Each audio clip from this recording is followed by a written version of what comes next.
खजराना गणेश मंदिर परिसर में प्रबंध समिति की बैठक आयोजित हुई, जिसमें शिरडी की तर्ज पर मंदिर में भक्त निवास बनाने और मंदिर प्रबंध समिति की ओर से संस्कृत विद्यालय का निर्माण करने जैसे महत्वपूर्ण निर्णय लिए गए। देखिए एक खास रिपोर्ट।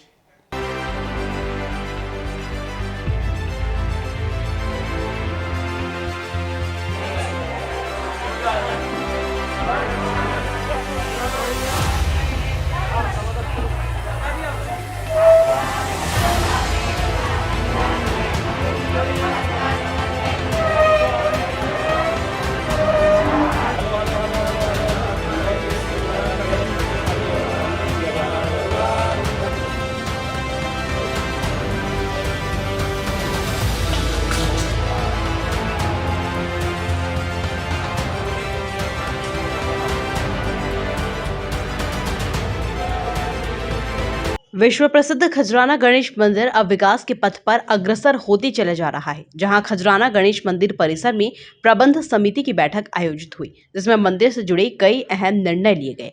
इनमें सबसे महत्वपूर्ण निर्णय शिरडी की तर्ज पर खजराना मंदिर में भक्त निवास बनाने को लेकर लिया गया। वहीं मंदिर प्रबंध समिति की ओर से संस्कृत विद्यालय का निर्माण भी किया जाएगा। इतना ही नहीं, मंदिर परिसर में प्रवचन हॉल बनाने को लेकर भी सहमति बनी। में एक निर्णय यह महत्वपूर्ण हुआ है कि संस्कृत विद्यालय की स्थापना की जाएगी मंदिर में, और इसमें जो गवर्नमेंट ऑफ इंडिया की फंड भी मिलते हैं। दूसरा राज्य शासन के संस्कृत विभाग भी जो है, माननीय उषा ठाकुर मैडम जी का डिपार्टमेंट, उन्होंने भी इच्छा जाहिर की थी, तो वो एक स्थापना करेंगे हम लोग। इसके लिए जो भी हम लोग को फॉर्मेलिटीज़ करनी है, जो उज्जैन में विश्वविद्यालय, संस्कृत विश्वविद्यालय, उससे हम लोग अवश्य संपर्क कर रहे हैं। गवर्नमेंट ऑफ इंडिया से हम लोगों ने बात की है पहले, और उसके तर्ज पे एक खजराना क्षेत्र में ज़मीन है, खजराना मंदिर की है, उसमें हम लोग इसको, उसकी ज़मीन को सुरक्षित भी कर रहे हैं, बाउंड्री वॉल बना रहे हैं, और वहाँ स्थापना करने की योजना प्रारंभ करेंगे। सैद्धांतिक निर्णय हुआ है। इस भवन में अपन प्रशासनिक भवन में बैठे हैं, जहाँ अन्य क्षेत्र भी चलता है। इसके बगल में भक्त सदन की एक स्थापना करने का है, और उसके बगल में प्रवचन हॉल बनाने का है। तो प्रवचन हॉल के लिए एक भक्त गण मिल गए हैं, जो जन भागीदारी से पूरा बनवा के वो देंगे। उसमें कोई भी मंदिर निधि की आवश्यकता नहीं रहेगी। इसी प्रकार भक्त सदन का भी निर्णय हुआ है कि वही बनवाया जाएगा, और प्रयास किया जाएगा कि उसमें भी मंदिर निधि ना लगे। जो दानदाता हैं, कई लोग इच्छुक रहते हैं इस तरह कार्य कराने के लिए, तो उसमें जो प्लानिंग अभी की है वो ग्राउंड +5 की है। उसका मुख्य प्रयोजन ये है कि खजराना भगवान श्री गणेश के दर्शन के लिए न केवल मध्य प्रदेश के अन्य जिलों से, बल्कि राजस्थान, गुजरात और महाराष्ट्र से भी संख्या में लोग आते हैं, काफ़ी संख्या में। तो अगर इस प्रकार का भक्त सदन अच्छा बन जाता है तो लोगों के रुकने की व्यवस्था रहेगी। अन्य क्षेत्र है ही, यहाँ पर भोजन यहाँ कर सकते हैं लोग, और एक अच्छी सुविधा मिल सकेगी इनको। लगभग कितने कमरे होंगे इसमें? अभी उसकी प्लानिंग 5 मंजिला की है, वो मैंने नहीं देखी है, पर हाँ 100 कमरे तो कम से कम रहेंगे इसमें, जिसमें कि पूरा भक्त सदन रहेगा ये। उसमें कुछ कमरे अच्छी अलग अलग कैटेगरी के रहेंगे। उसमें जो भी हम लोग को O&M के लिए, मेंटेनेंस के लिए मिनिमम चार्जेस होते हैं, वो भी राशि ली जाएगी। बहुत सस्ते रेट पर रहेगी वो, ताकि उसका संधारण उसी राशि से हो सके। तो 3 ये प्रमुख हुए हैं निर्णय, जिसमें कि भक्त सदन का निर्माण, प्रवचन हॉल का निर्माण, और चूँकि यहाँ पार्किंग क्षेत्र भी है, तो प्रवचन हॉल की रिक्वायरमेंट भी बहुत रहती है शहर में, क्योंकि धार्मिक शहर है और धर्म से जुड़े हुए लोग बहुत ज़्यादा हैं शहर में, और यहाँ पार्किंग सुविधा बहुत अच्छी है, तो यहाँ पर एक प्रवचन हॉल भी अच्छा रहा। इसके साथ ही बैठक में वंश परंपरा के पुजारी ही गर्भगृह में पूजन करेंगे, इस बात का फैसला भी हुआ। हाँ, अभी सारे तो नहीं बोल सकते हैं आप, कि क्योंकि कई बार हम लोग बाहर से पुजारियों को भी जब ज़्यादा प्रेशर होता है तो करते हैं, तो उनका अधिकार तो नहीं बनता है गर्भगृह में। पर हाँ, 2 पुजारियों को, जो हमारे जयदेव भट्ट जी हैं, और जयदेव भट्ट जी चूँकि गोद लिए हैं, लीगल उसमें आए हैं ईयर में, तो उनको पूरा अशोक भट्ट परिवार का ही माना जाएगा, वो हम लोग मेंशन करेंगे उस पर।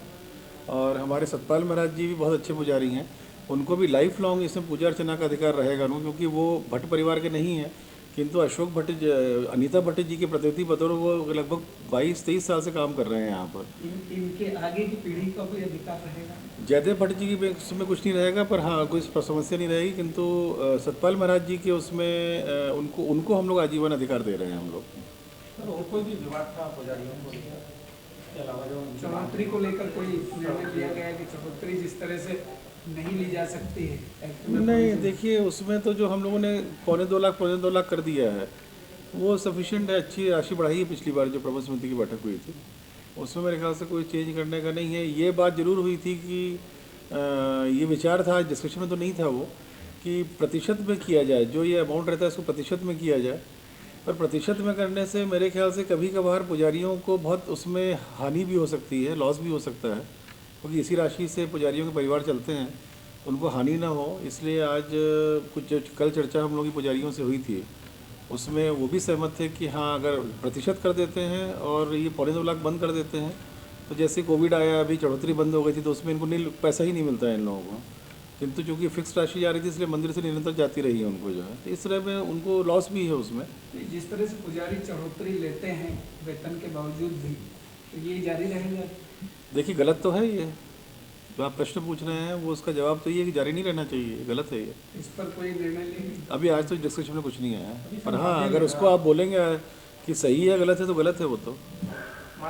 किंतु हम लोग हमेशा हमारे पुजारियों के प्रति वो रखते हैं, आदर सम्मान भाव रखते हैं, और ये भी मानते हैं कि दो जो वर्टिकल्स हैं उसमें अगर हम लोग राशि जो दे भी रहे हैं मानदेय की, परिवारों के उसके लिए वो राशि पूर्ण नहीं होती है, तो उसमें कभी रोका जाता है, कभी नहीं रोका जाता, तो ऐसा रहता है। पर कहीं ना कहीं हम लोगों की हमेशा सहानुभूति हमारे पुजारियों के प्रति रहती है। सड़क जो बनाई, कलेक्टर मनीषा सिंह ने बताया कि पुजारियों की आचरण संहिता भी बनाई जा रही है।